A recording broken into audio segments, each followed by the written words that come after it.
day since I last played it.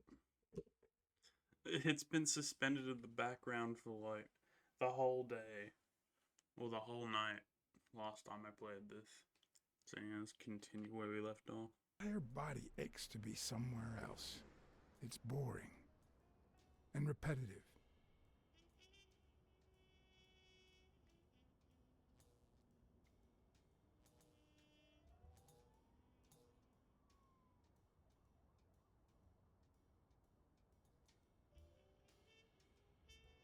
People were finally leaving the place.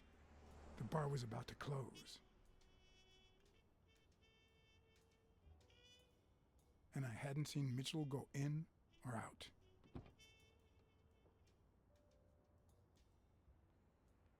I had no choice.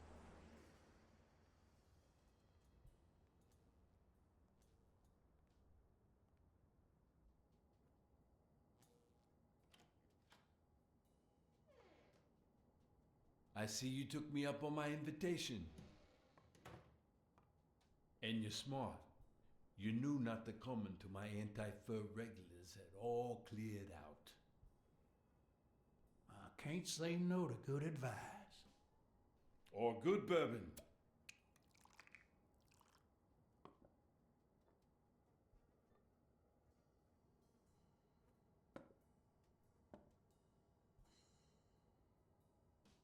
Here's looking at you, Mr. What was your name? As far as I knew, La Iguana always stayed neutral. He played poker with Cassidy.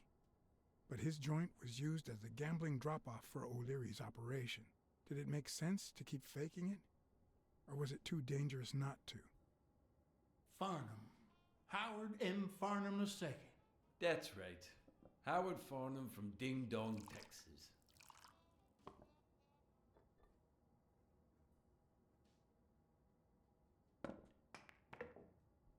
Ding dong. You're natural.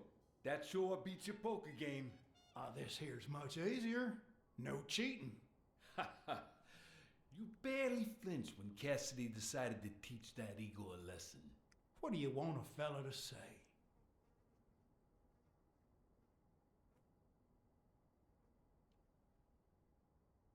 Between you and me, partner, this ain't my first showdown.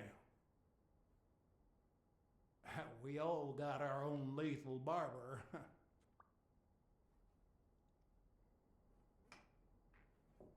Damn it. Well, nobody's perfect. Tell me, what do you really want with Cassidy? I can't say it's clear to me. I'm looking to start a boxing managers association in Texas. I could really use Cassidy's know-how. Don't worry about it. I was only curious. So, what about me? What do you want from me? No one comes to La Iguana just to drink and play pool. I'm here looking for a regular of yours, Dr. Angus Mitchell. What for?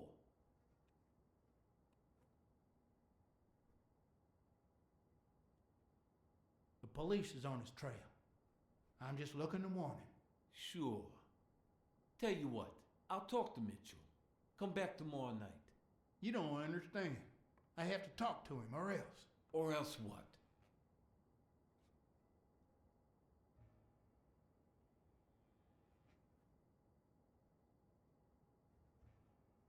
I don't think Cassidy would be too happy about the role this here dump plays in old Leary's gambling operation. You follow me? Son of a bitch. All right. Give me your phone number, and I'll give you a call when Mitchell shows up. No. You're gonna call him right now, and you're gonna give him this message. But when you're sitting in your car all night, there's no way out. Your legs cramp up, your back and neck feel stiff, your entire body aches to be somewhere else.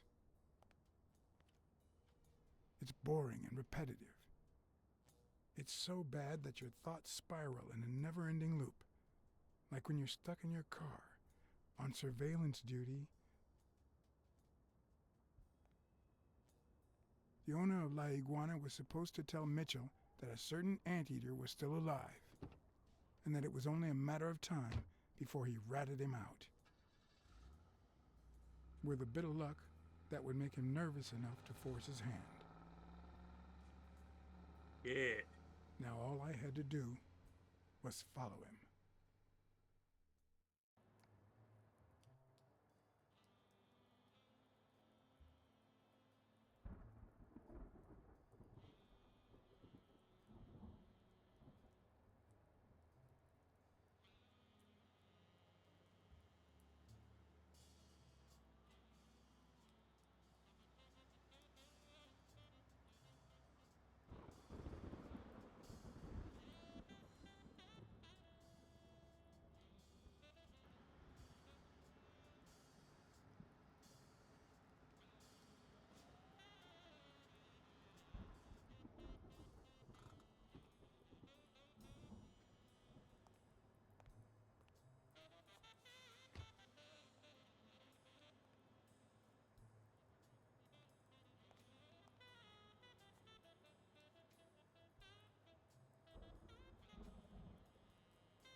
Go on.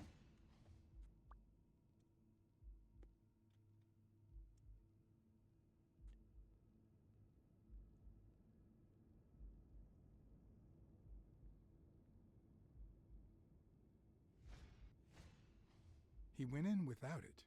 I wonder what's in it.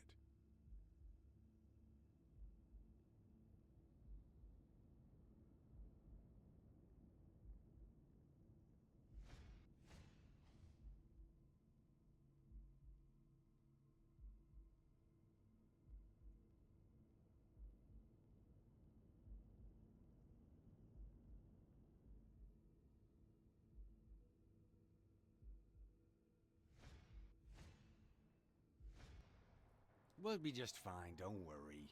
Gil, stand guard right here. If the cat shows up, you know what to do. I'll be back in an hour.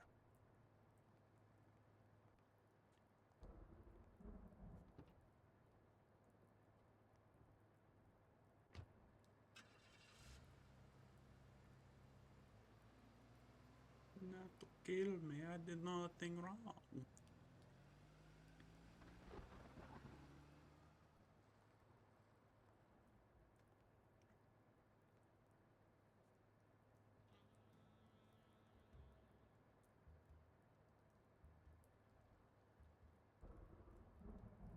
Could I take him by surprise from over there? Although I don't know how I'd get there.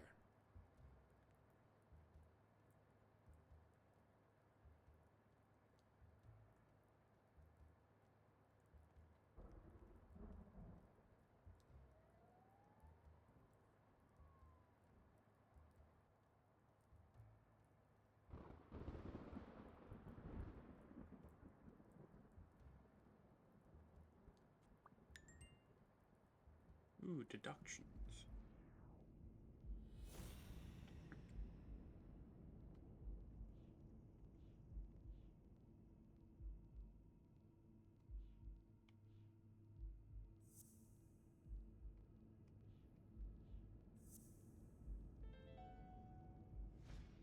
Of course, he's Randall Lee's partner. I should be careful. When they gave me a beating, I could see he was kinda trigger happy.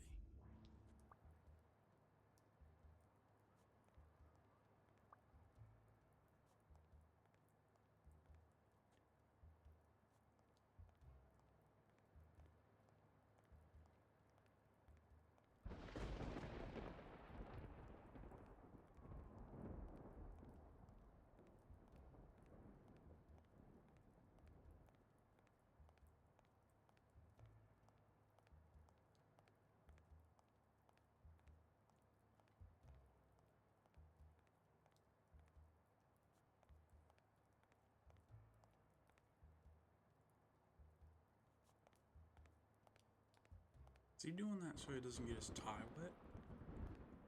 Or is that because the game's fucked?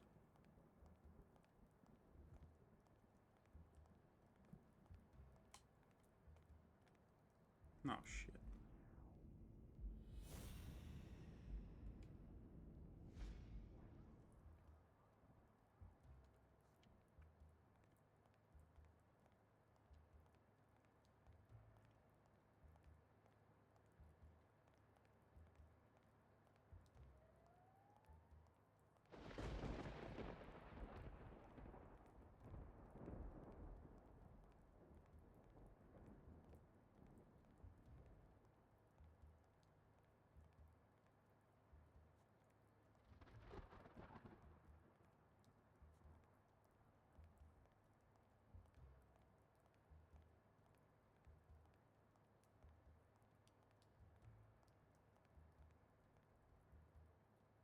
Can't go up there? Damn.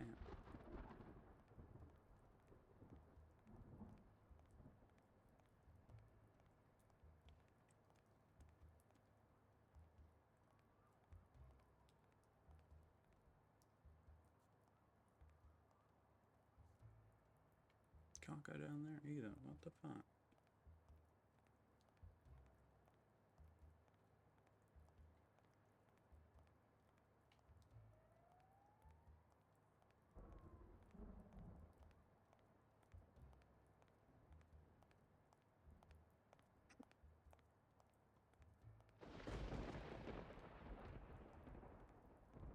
Hmm.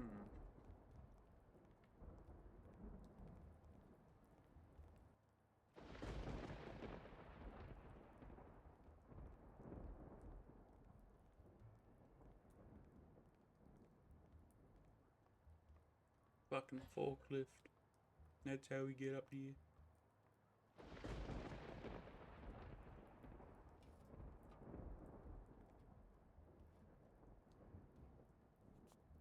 He's a certified forklift driver.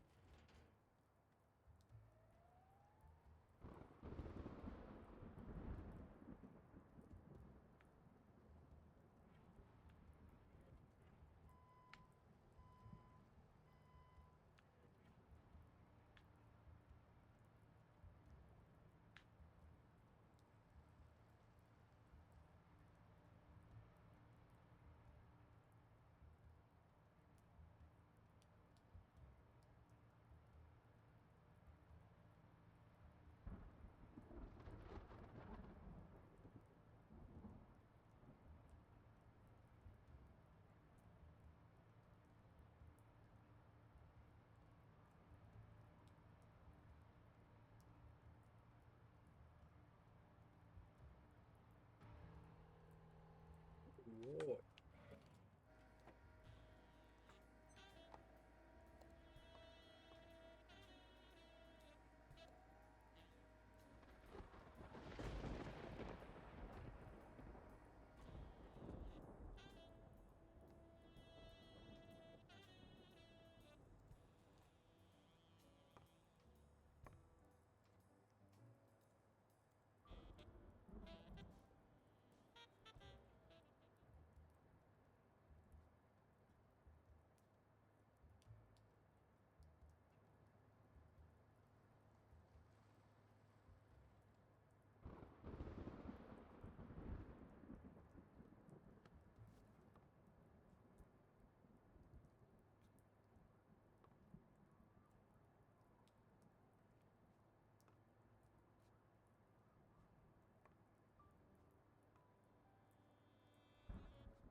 Shoo.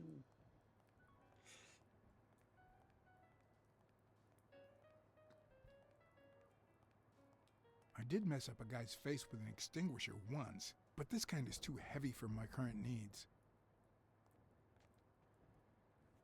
A fucking shield?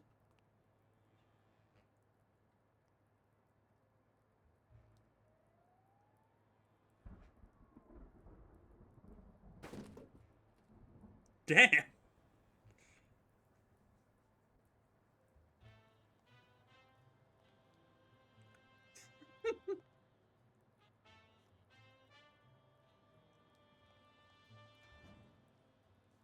At least take his gun.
Nay.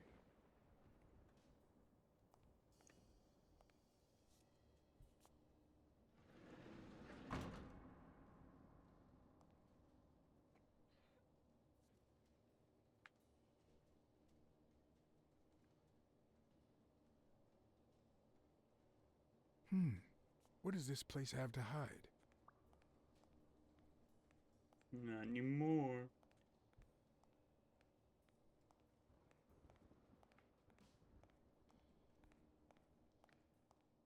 According to this, the warehouse belonged to a Canadian import company. Was it run by Canadian geese?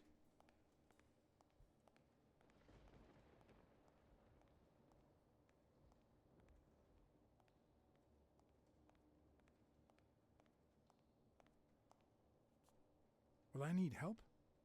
Who would I call?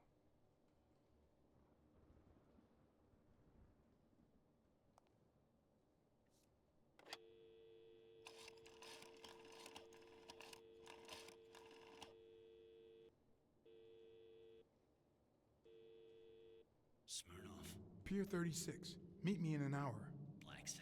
If you come in from Montgomery, it's the 6th sea-facing warehouse. What's going on? And bring the cavalry.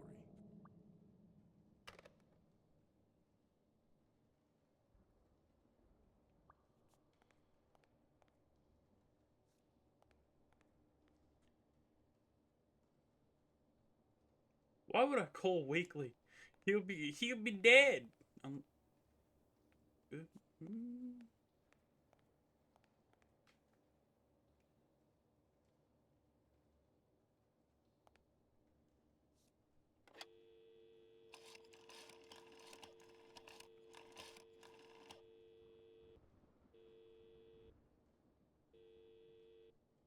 Wiggly here. You're what's... Pier 36. The 6th sea-facing warehouse coming in from Montgomery. John? Is that you? Meet me in an hour. What's going on? Bring your camera. I just gave you the scoop of your life.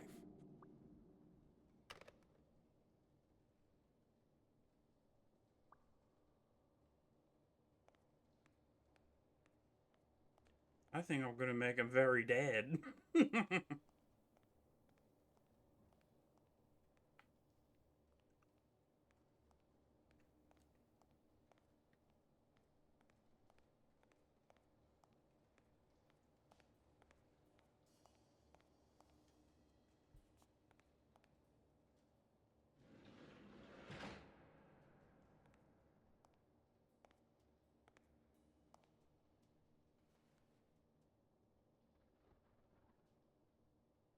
Don't you even think of screaming. I might not even talk.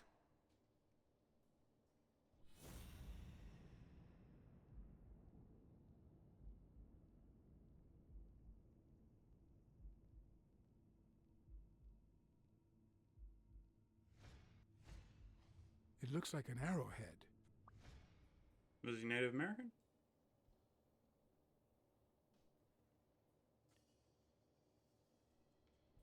Answer my questions, and I'll protect you from Mitchell. What? As soon as he finds out you've talked to me, he'll kill you. Just like he did to your partner, Randall Lee. I don't know what the hell you're talking about.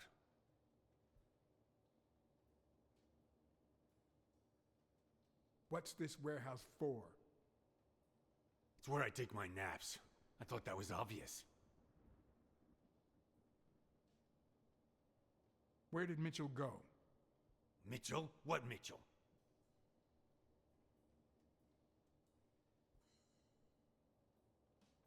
If you don't answer my questions, you'll spend the rest of your life in Sing Sing. Only if I don't answer? Come on. What's Mitchell up to?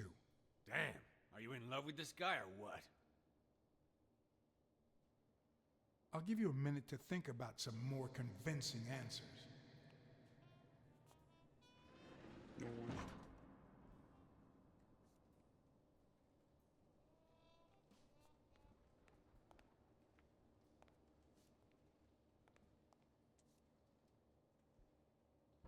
Fuck is that thing? Why?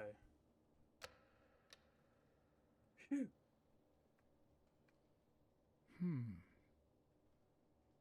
Needs a key. I have no idea what that is, so I shouldn't have pressed that in the first place.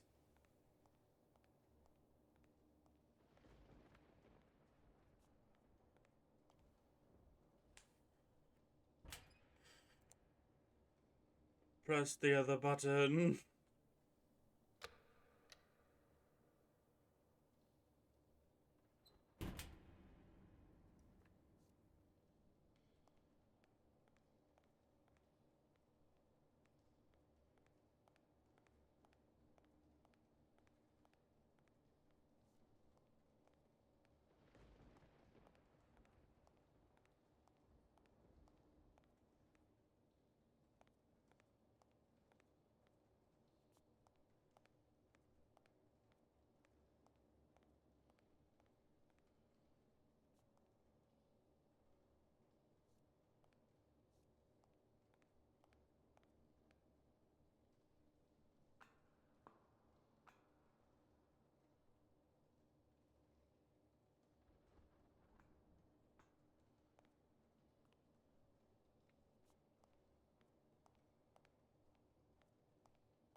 Oh shit.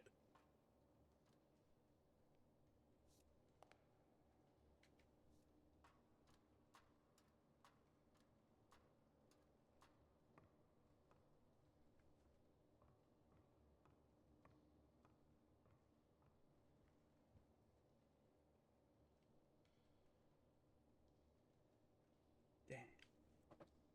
Knew he Native American. It could be an Ojibwa totem pole, in which case, the top animal would be a crane. I'd have no idea. I don't even know what a crane looks like.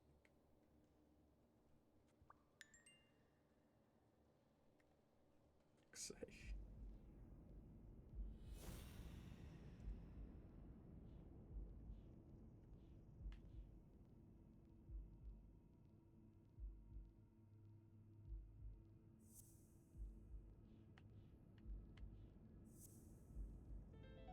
Everything seems to prove that Gil is a Native American. and I'm almost sure that the woman in the picture is his mother. Wait, that was a woman?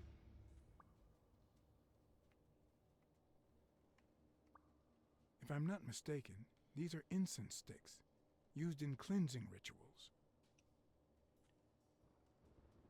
A dream catcher. It's supposed to protect children during the night, trapping all evil in its spider web.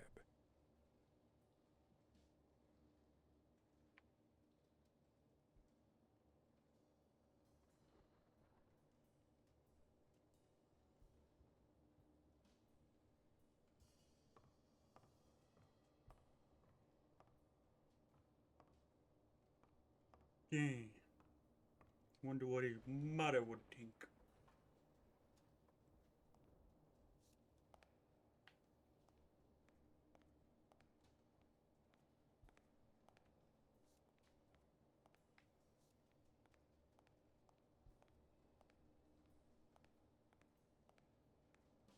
God damn, why does he walk so slow?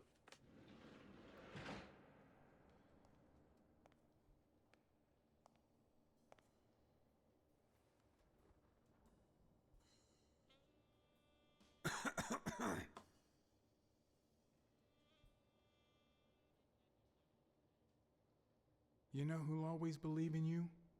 Your mother. My mother never lost her faith in me. And I gave her plenty of reasons when I was a kid.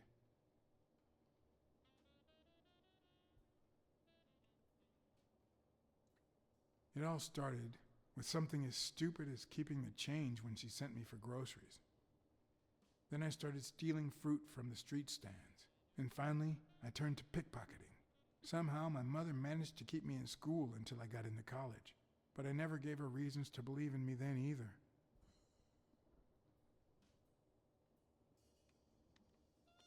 I made new friends.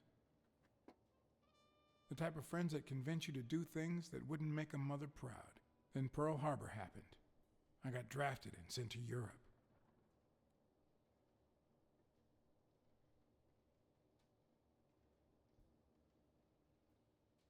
I never knew how to follow orders.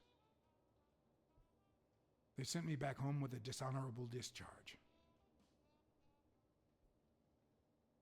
But when I got back, I was treated like a pariah, a veteran outcast who never should have come back in the first place. And yet, my mother never ceased to... The fuck? I also fought in the war. That's where I met Mitchell. Oh shit. They used me, like many of my people. And then they just tossed us aside. The first time Mitchell offered me to do this, I told him to take a hike. I wanted to get my act together, but I ended up begging him. I don't like Mitchell. I don't like the things he makes me do. I don't like that German rat either. But what I like least of all is myself. German rat? I don't like what I did during the war, and I don't like what I'm doing now. Do you know what it's like to kill a friend for the sake of the mission? Huh. But my mother, she always thought I'd make amends and start anew.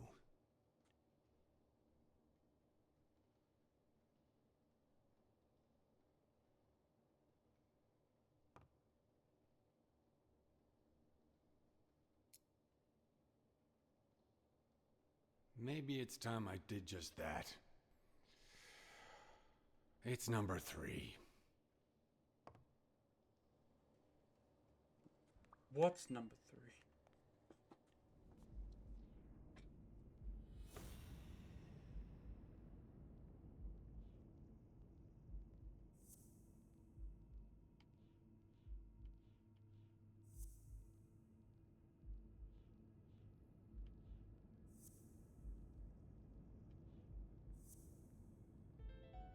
Damn. Didn't think I'd get What if that it one. was Gil who killed his partner, Randall Lee, under Mitchell's orders?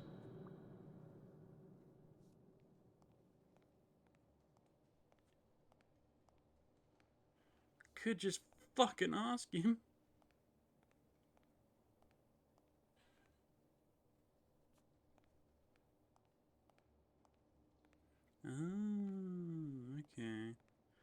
This is number 3.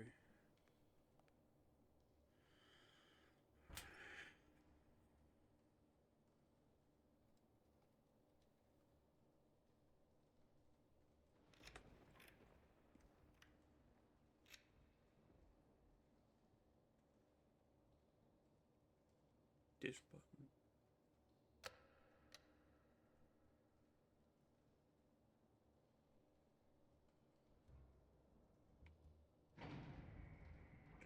Whoa, bro.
What the fuck? Hey, it's all right. Don't be afraid, little girl. Brunhilde? I don't want to scare you, okay? Vita, no hurt. I ain't gonna hate you.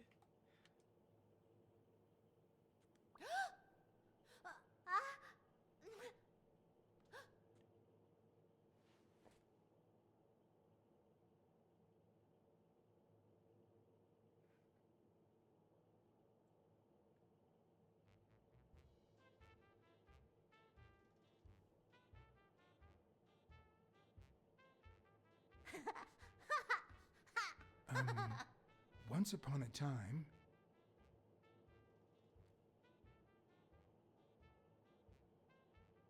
upon a time, there was a beautiful princess called... Brunhilda. Hi, my name is Brunhilde, and I'm very happy. said Brunhilde. And then Brunhilde, who had a beautiful name, Really beautiful. a really beautiful name, ran into someone very special. Oh, who was it? A magical cat called John. I'm a magical cat, and my name is John. Hi, fuck? John the cat. I really like magical cats. Hi, Brunhilde. I'm going to use my magical powers to help you.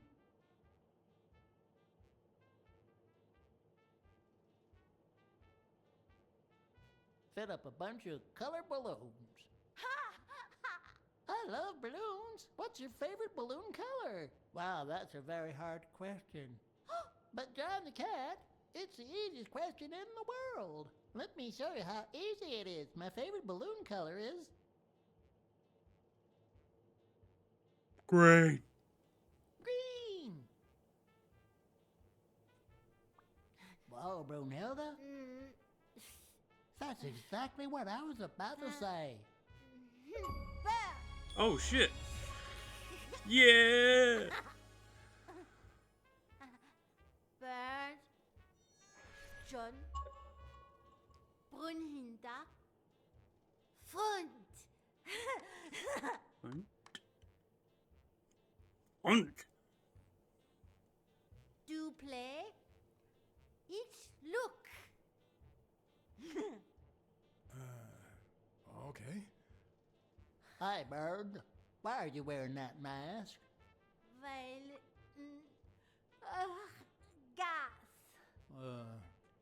Well, maybe we should get out of here. What do you think, Bird? And what about you, Brunhilde? Don't you think that?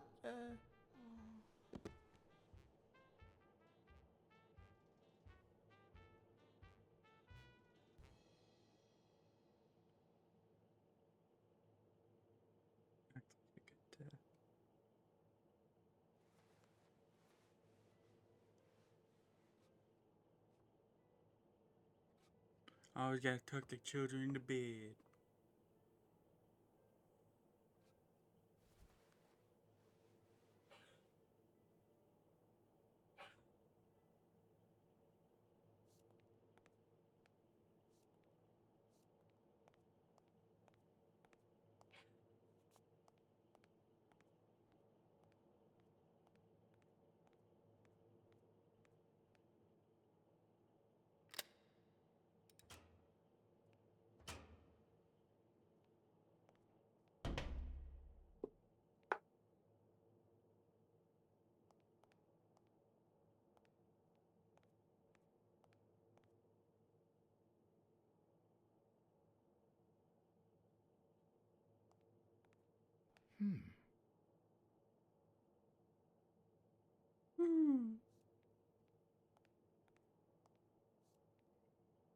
A list of names, somehow related to chemical agents?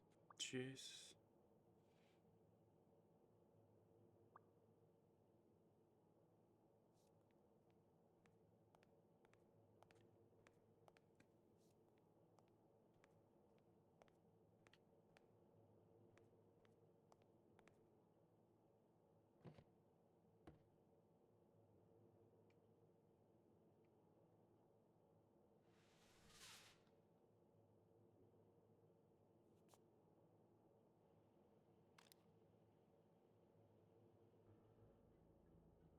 No, not Brunhilde.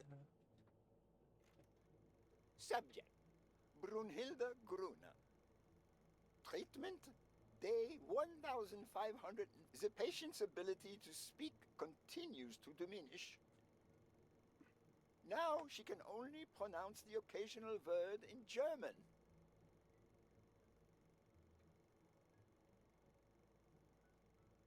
Tissue degeneration persists. And yet, perhaps due to drastic reduction of benzylprodine dosage and an increase of anoproprion, we have observed a 3% of deceleration of said degeneration. Furthermore, and perhaps this is the best finding so far, the subject exhibits a mild recovery of her speaking. It's not a lot, and yet we are on the right track.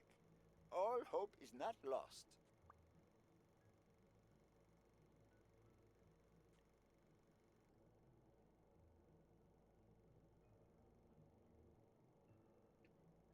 Okay, what the fuck do I need?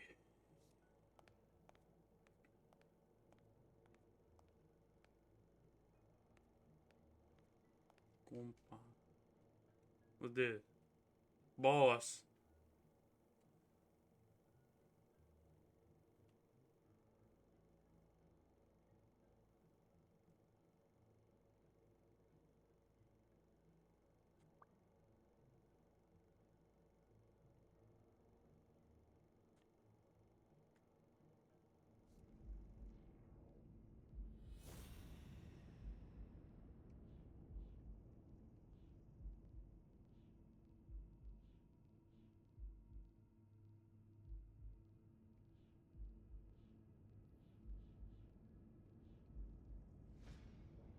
Okay.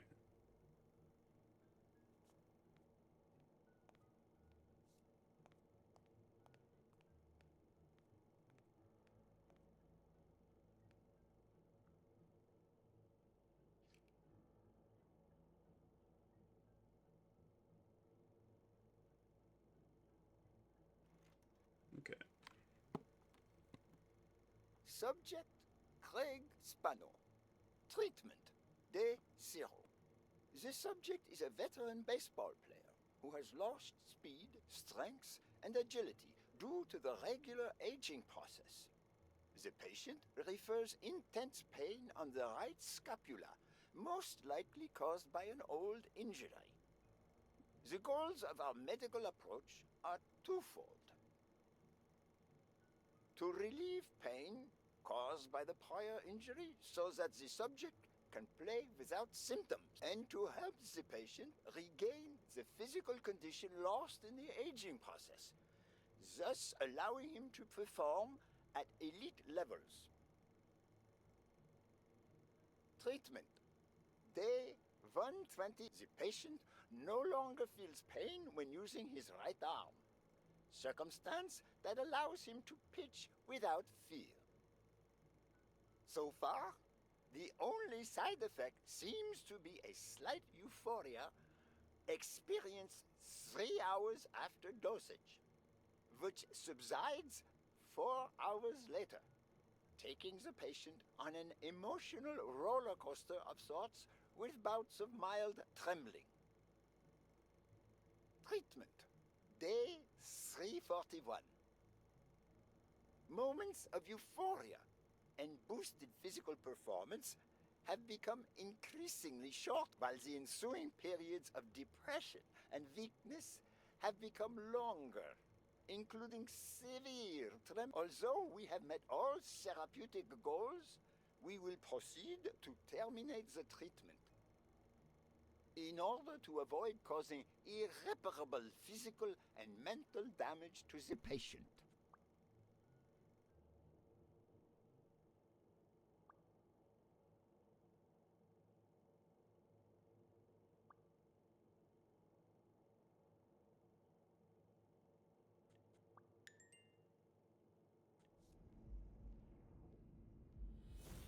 Okay.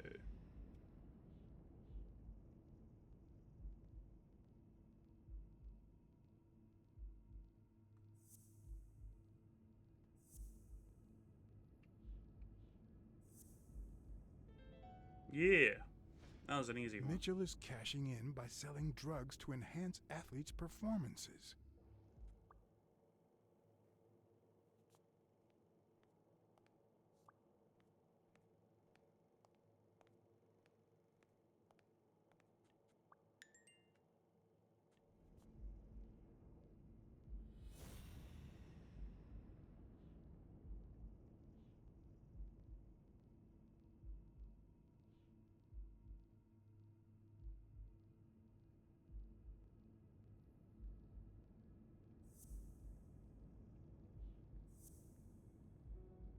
No? Maybe it's just these ones. Okay. The worst part of Mitchell's scheme isn't that it's illegal or unethical, it's that he didn't even care about compromising the athlete's health.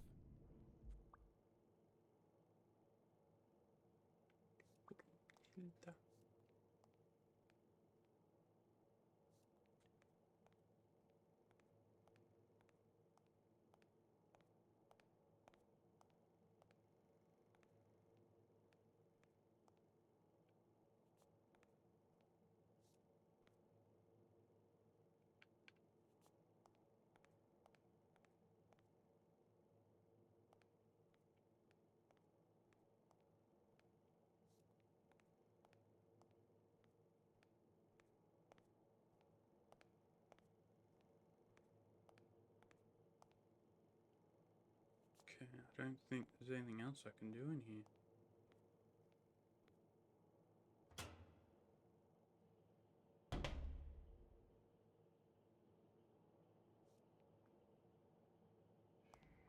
Oh,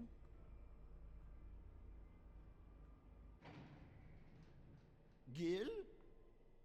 You know you're not allowed down here. You know you're not allowed. It's... You bastard! I should kill you right here, right now! I don't know. You don't know? I know you're testing drugs on that girl. Brunhilde? No, she's my daughter. She was born with a degenerative disease, a rare condition similar to the Engelmann syndrome. There are only 4 known cases like hers, and none of the patients reached the age of 5. how is she now I then? couldn't give up. I continued to research and found something. It didn't make her better, but anyway, that same treatment used on healthy subjects seems to improve their stamina and their reflexes. It also seems to improve their pain threshold.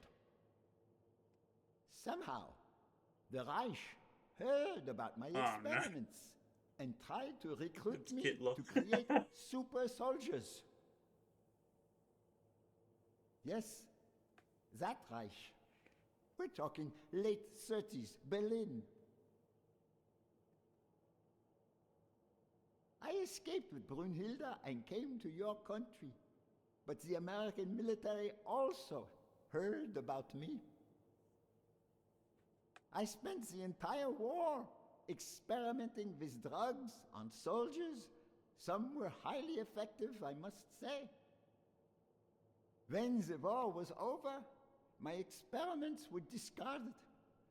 I was forbidden all access to the drugs, and Brunhilde got worse. But then God sent me Angus Mitchell. We had met during the war, and he came to offer me a deal. I would make drugs for athletes, and he would sell them. With my earnings, I could pay for Brunhilde's treatment. What else do you want me to say? I noticed Yale's name appears twice on your list of athletes. One mention was crossed out. Why? I don't know. A couple of months ago, Mitchell told me to prepare pills suited to his profile. But a week ago, he told me to stop. And then 2 days ago, he asked me to make them again. About those pills. Oh, shit.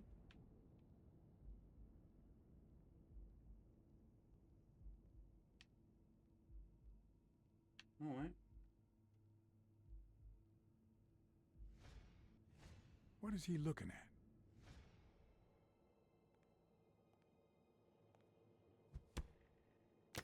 Son of a bitch.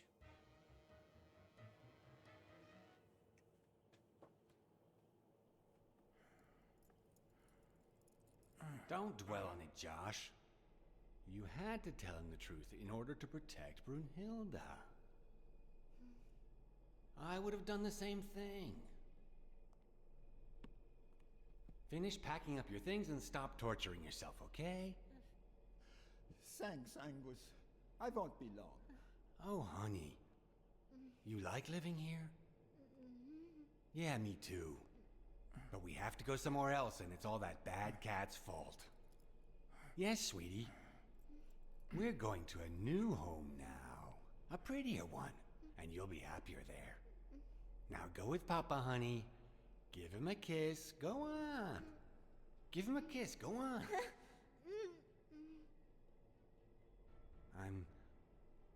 I'm sorry about this, Josh, but we gave it our best, didn't we? Huh? What? What do you mean, Angus?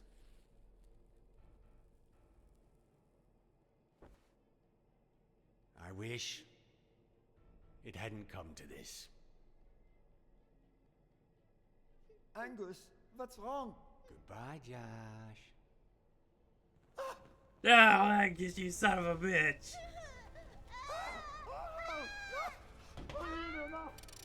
Holy fuck.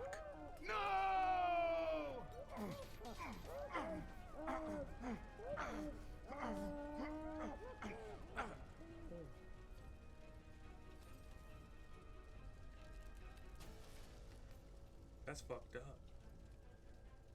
I hope you're happy, you son of a bitch. They were good people.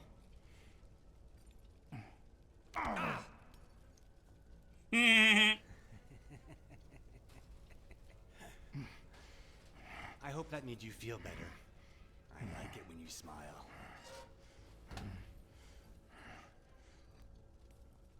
You're so far from the truth. What the?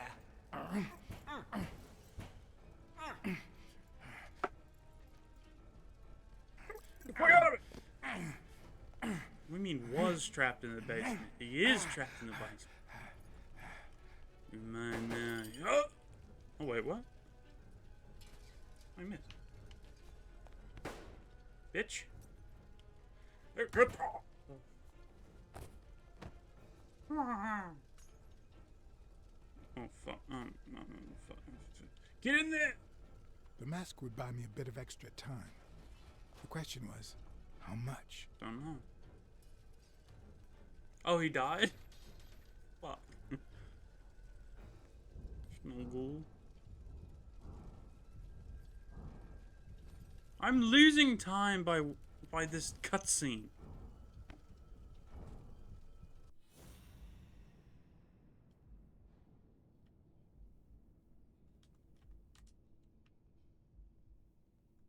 Spano just ran out that way. Let's go. Come on. Come on. Time's a wasting. I swear, if you get me to tap A or some dumb shit like that.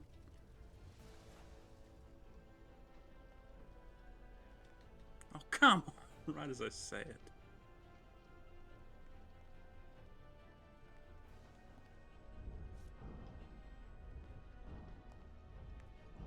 Most of my time wasted because of a cutscene. The mask was barely working. I needed fresh air. Really? I wouldn't have known that. Stupid bitch.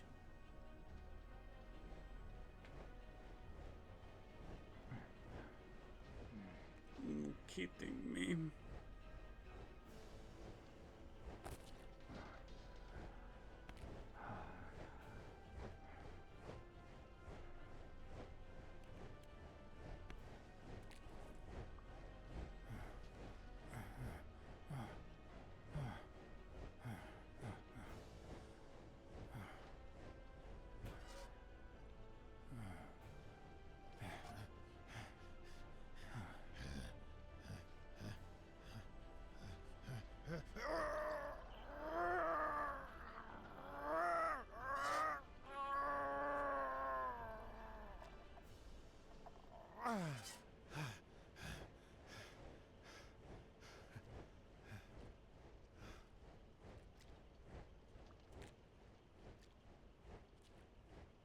Yeah, it's because he fucking downed the bottle of pills.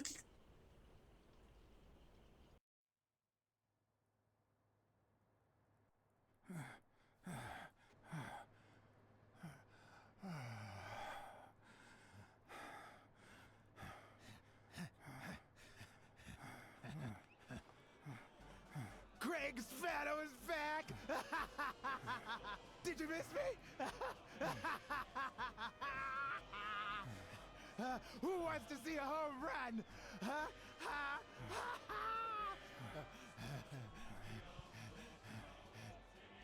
Now you're gonna see.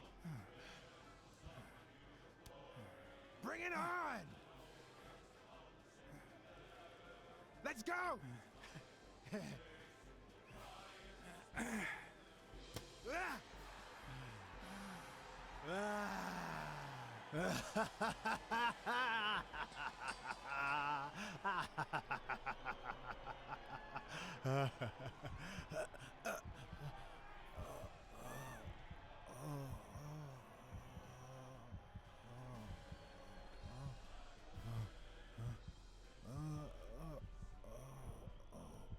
He just died, didn't he?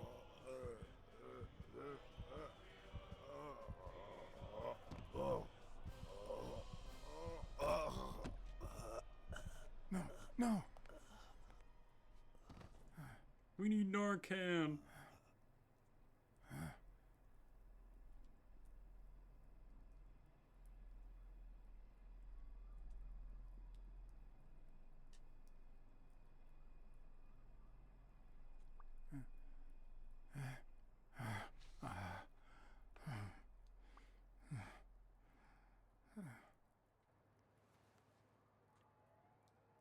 Damn. I don't think there was a way to fucking save it.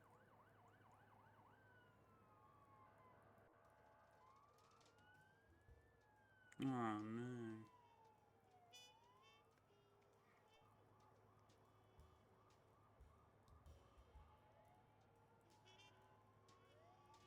Don't torture yourself. You did everything you could.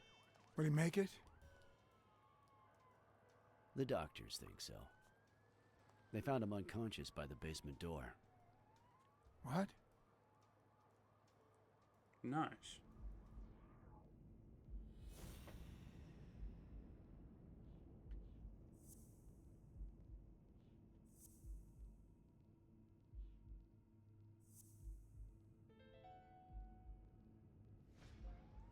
Could Gil have blocked the basement door from the outside to kill Mitchell? You think? That's a serious accusation. Are you sure, or is this just a theory of yours? I'm positive. Gil told me himself. Mitchell practically forced him to work for him. And I've got reasons to believe that Gil is a bit trigger-happy. Besides, I'd say he wasn't even really unconscious when they found him. That he was just pretending. Huh. You think Gil was involved in the previous murders? What if it was Gil who killed his partner Randall Lee under Mitchell's orders? Another serious accusation. Are you sure? Yes. Everything points in that direction, including my gut. Wait. Couldn't Mitchell be Randall Lee's murderer?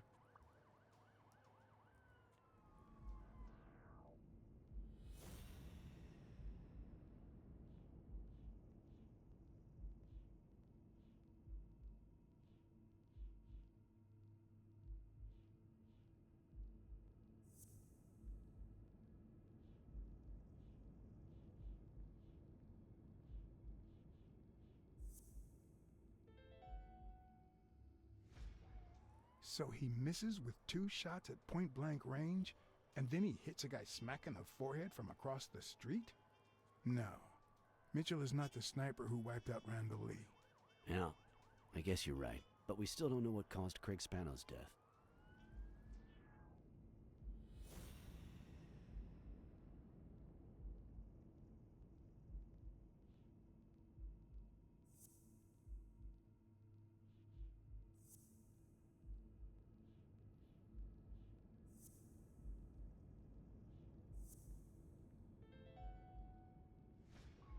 There's no doubt about it. Spano took drugs from the lab, and they killed him. But if that were true, how many more athletes are in danger? And most importantly, who are they? Is Bobby Yale involved? I didn't see them all, but write down these names. Peter Lowe, Xavier Chains, Helen Moore, Bill Goldman, Miles Benton, Alexander Wood, Jacob Ziegler, and yes, Bobby Yale. Thanks. Saving lives for a change, huh? In any case, thanks for the call. I was starting to think you'd never trust the police again.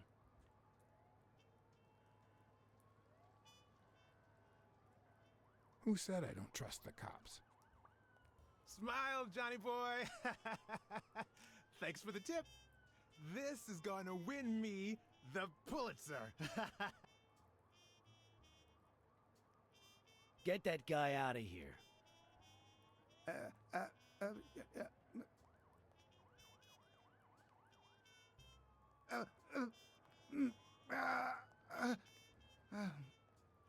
All right.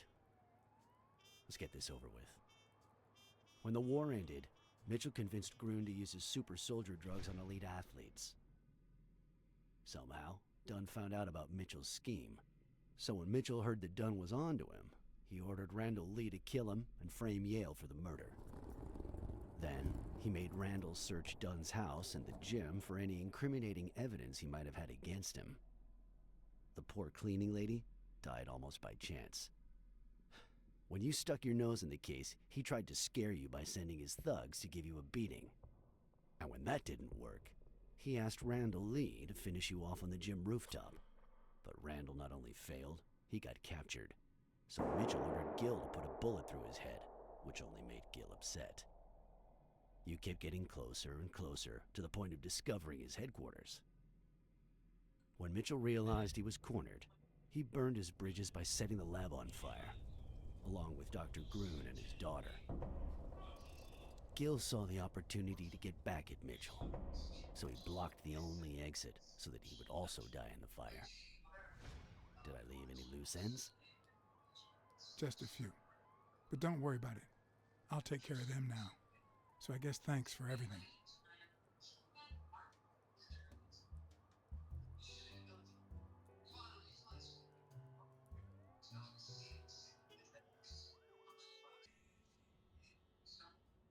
In your classic noir films and novels, solving a case never amounts to a happy ending. the detective is always left with a sense of bitterness. A feeling that, before he took the case, the world was a better place. That he was a better person. Come on, now spit it out. Sometimes I just let my character get the best of me. What do you want from me? I told Stone what I knew. That he was going to let Yale win. That if he didn't, O'Leary would destroy Helen Moore's career. And that Moore was doomed either way. Or would be, as soon as America discovered her sweetheart was on drugs. I don't believe you. No way. Who sent you? Today? Nobody. And what if I did believe you? What would that change? If I don't do this for her, how could I ever look her in the eyes? How could we stay together? You think you'll stay together when you lose your title and they accuse her of doping? At least I know I tried.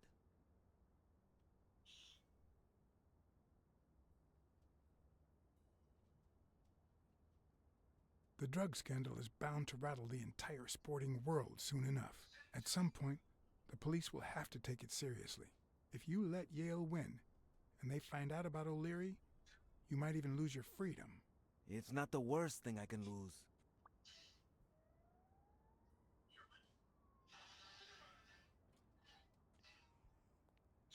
Suit yourself. But trust me, your manager is a murderer. Get as far away from him as possible. Hey, Blacksad! I'll think about it.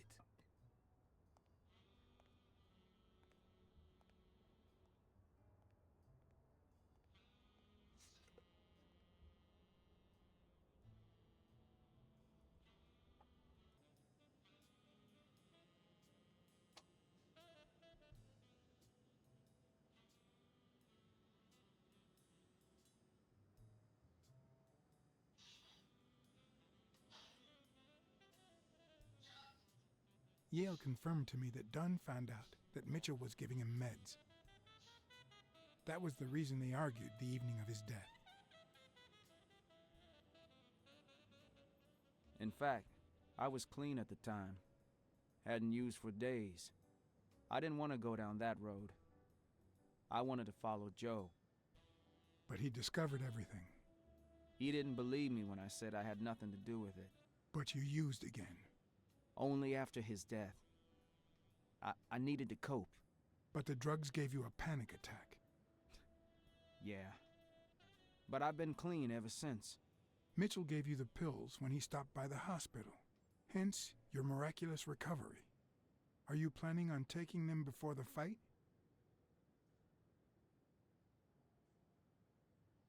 Do it.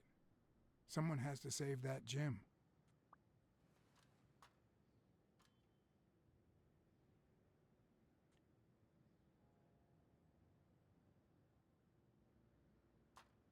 Sorry about your Aunt Mary. She was a good woman.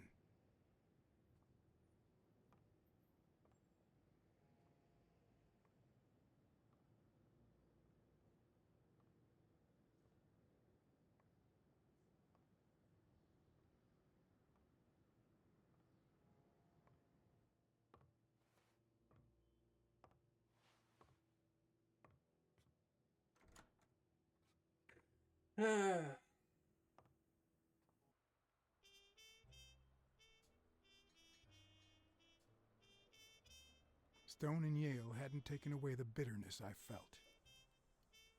I needed a friend. In appreciation for the tip I'd given him, he insisted on buying me a milkshake that he drank. After the perfect storm of corruption and murder, only friendship could reconcile me with the world. Only that could make me believe in mankind again. Only that could cleanse my soul. Only that. And money. And money.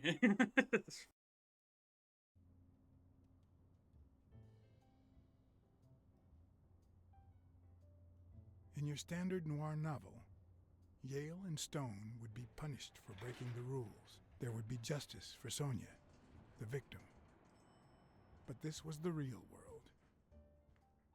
As the detective who had cracked the case, I just had to get my paycheck and be on my way. Nice to meet you, Mr. Blacksad. Mr. Thorpe is on his way. Care to take a seat while you wait?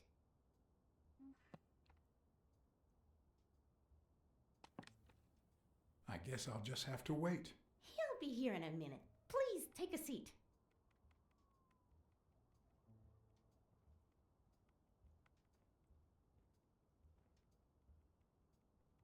Catch me dead on the 64th floor. Fuck that.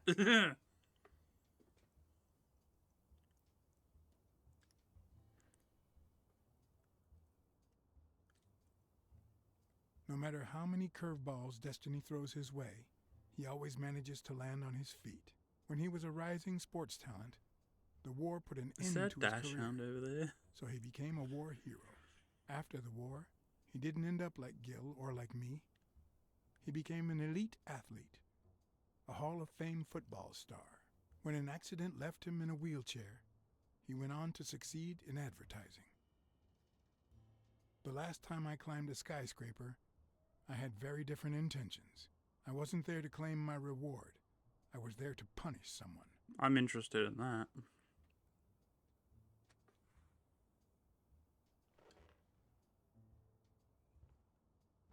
You're a fucking panda boxer. Damn.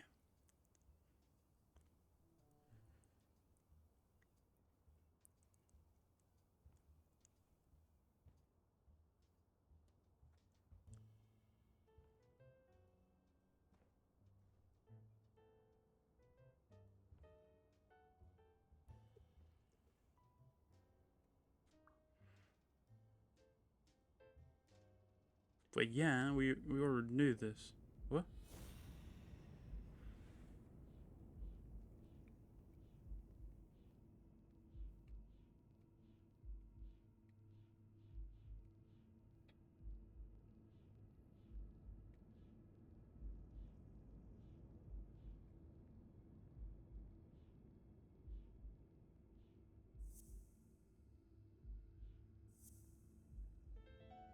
No, that's not possible. But what if Tim Thorpe was somehow involved in Mitchell's operation? That'd be fucked. Mr. Blacksad? Mr. Thorpe is running later than expected, but he insists on meeting you, if you don't mind. Sure, as long as you help me fight off this boredom. That's not in my job description, but...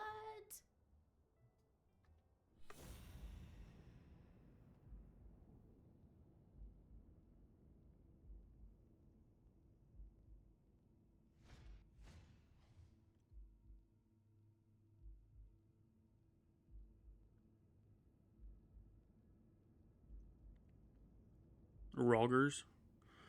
Or was that Rogers?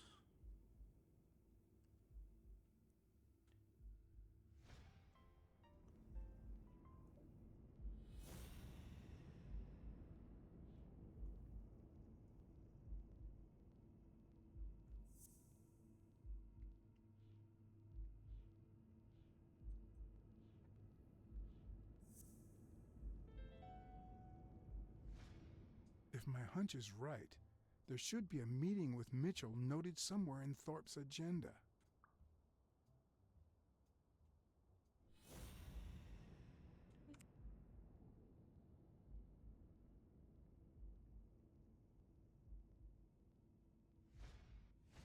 If I had her markings on my skin, would I be the same person?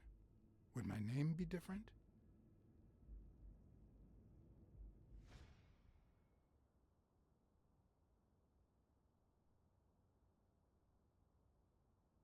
Well, you see, I've got a problem.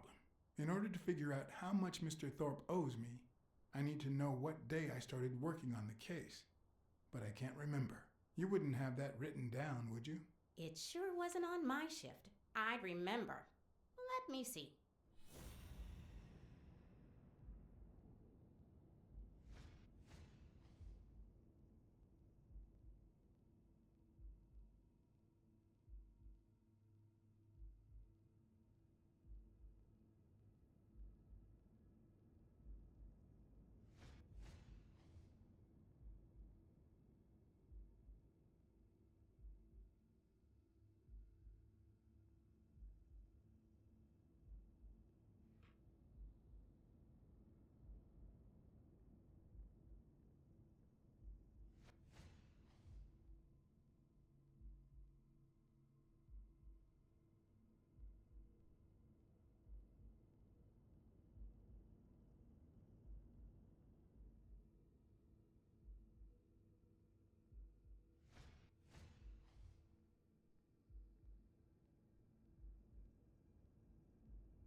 Dunn was here 2 days before he died? Why didn't Thorpe ever mention that?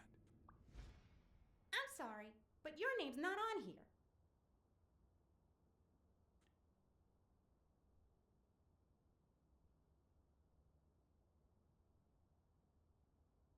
Wait, I just remembered something.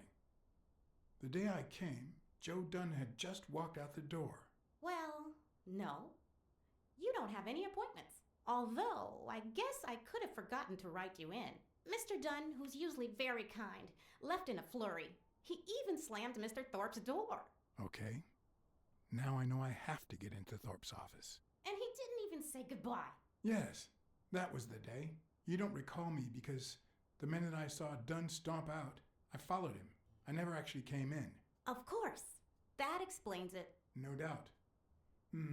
So, since it looks like Mr. Thorpe won't be here soon, I think I'll go take a walk down the hall. Gotta stay in shape.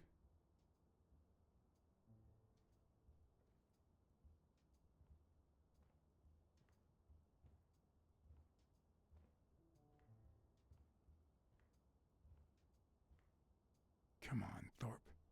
Tell me there's a back door to your office.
Alright.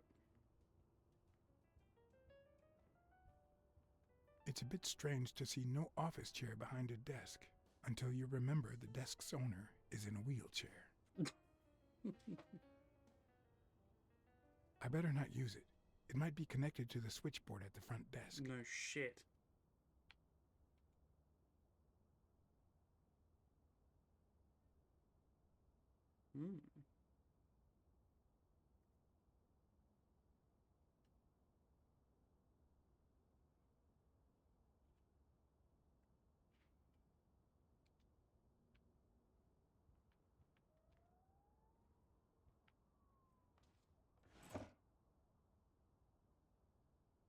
Oh, crap. He's boss. Why am I surprised? In every investigation, there comes a point where every single lead seems to go down the drain. And you have to retrace your steps to get back on the right track.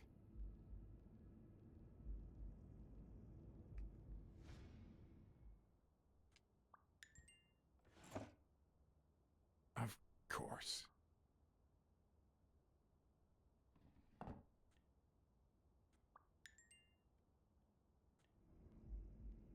Okay.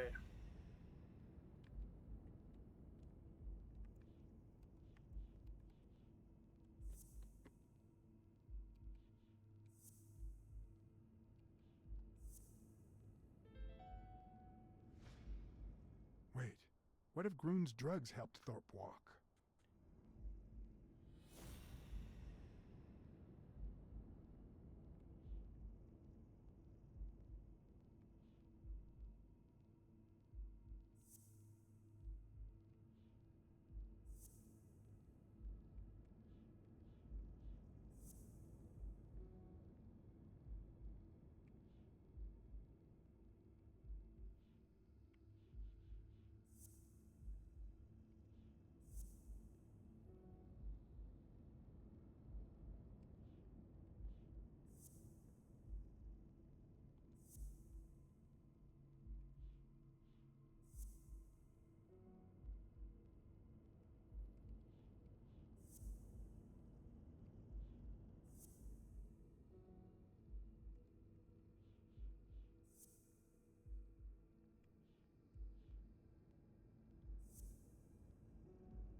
Fucking hell, I forgot what to choose.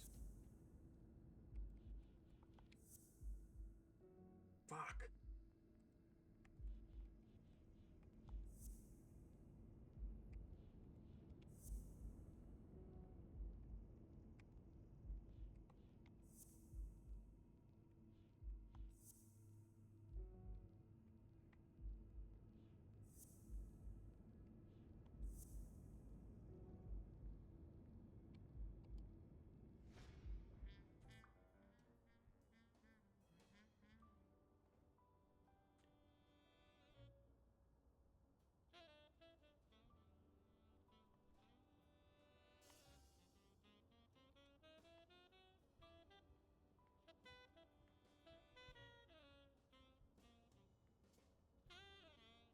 What's that?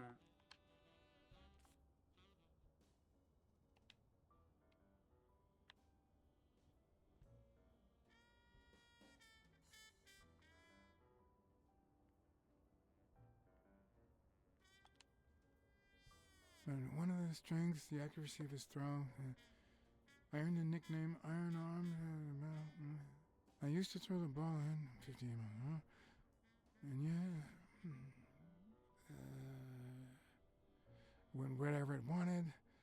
And my coach, the great Joffrey Sachs. And so I worked hard.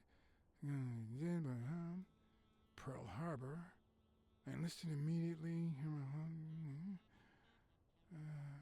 After losing a partner in combat, a serious injury, I asked to be relocated. I became a sniper. I know I shouldn't say this, but I was one of the best in the Army, and it was all thanks to my accuracy. No, it was all thanks to Jeffrey Sachs. I wonder how many Americans that man saved with my arm. After these words, Tim Thorpe is moved almost to tears and asks me to take a break. It's shocking to see how an athlete and soldier, a man whose aim and skill won him a Medal of Honor and the nickname Surgeon among his brothers in arms. That can't be. I mean, it could be a coincidence, but no.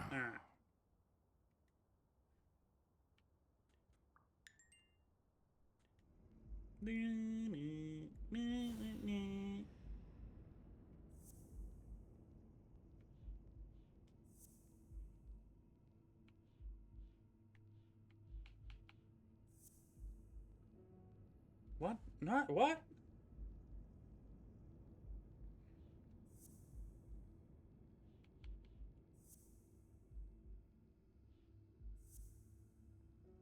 How?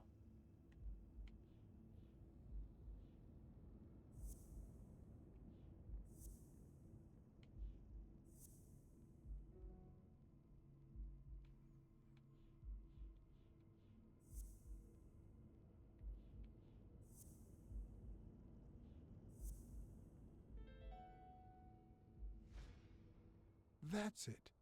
Thorpe is the man behind the whole drug operation.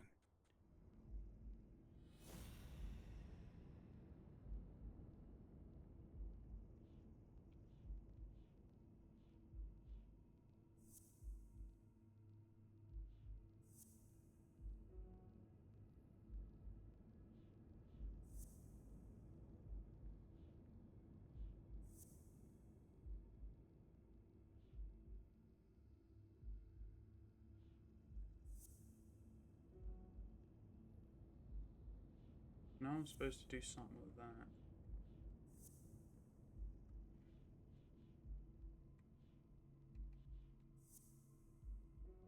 No.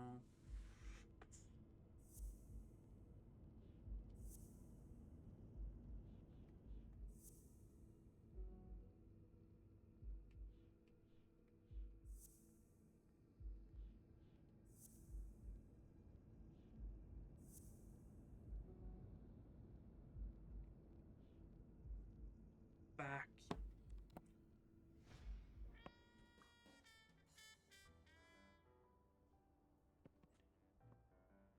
Fucking piece of shit. Ugh.